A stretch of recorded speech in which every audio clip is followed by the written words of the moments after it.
خوف خدا ایک ایسا چراغ ہے جس میں نیکی اور بدی صاف نظر آتے ہیں۔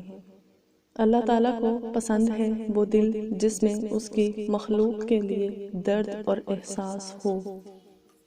ہم جتنا مردے کو کندھا دینے کو افضل سمجھتے ہیں، اتنا کسی زندہ کو سہارا دینا سمجھ لیں تو ہزار انسانوں کے حالات ٹھیک ہو جائیں گے۔ توبہ کے آنسو کا کمال یہ ہے کہ گرتا باہر ہے مگر اندر کی صفائی کر دیتا ہے۔ زمزم جیسا کوئی پانی نہیں، نماز جیسی کوئی عبادت نہیں، قرآن مجید جیسی کوئی کتاب نہیں، کلمہ جیسی کوئی دولت نہیں۔ اللہ کے نزدیک بہترین انسان وہ ہے جس کا وجود دوسروں کے لیے فائدہ مند ہو۔ اللہ تعالیٰ ہمیں لوگوں میں آسانیاں تقسیم کرنے کا شرف بخشے۔ مرنا ہم سجدے میں چاہتے ہیں اور نماز ہم پڑھتے نہیں۔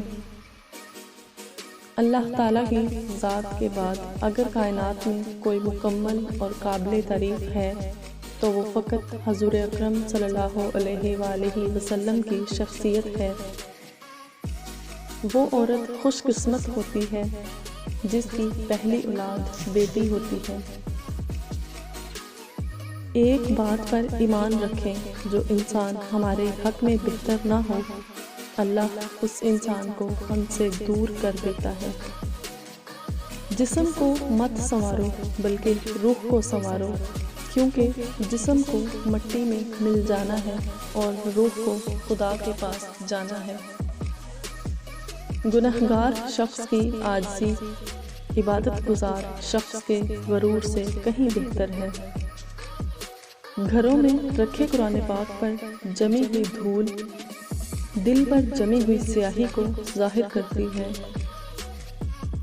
مسلمانوں کے زوال کی وجہ عبادت میں کمی نہیں بلکہ دین کو عبادت تک محدود رکھنا ہے۔ بے حد محبت کے بدلے بے حد نفرت دیتے ہیں یہاں کے لوگ۔ چل رب کے دروازے پہ چلتے ہیں، وہاں ایک آنسو کے بدلے خود خدا ملتا ہے۔ الحمدللہ کہیے اور یاد رکھیے آپ کی زندگی ہزاروں لوگوں سے بہتر ہے۔ جہاں پانی بہتا ہے وہاں سبزہ اگتا ہے، اور جہاں ندامت کے آنسو بہتے ہیں وہاں رحمت خداوندی کا نزول ہوتا ہے۔ میں نے اپنی اوقات کو بہت غور سے دیکھا تو پتہ چلا کہ چند سانسیں ہیں اور وہ بھی رب العزت کی محتاج ہیں۔ مجھے ایسا رب ملا جو برداشت سے زیادہ دکھ نہیں دیتا مگر اوقات سے زیادہ سکھ ضرور دیتا ہے۔ صحابہ کرام نیکیاں کر کے بھی روتے تھے اور آج کا انسان پہاڑوں جتنا گناہ کر کے بھی شرمندہ نہیں ہوتا۔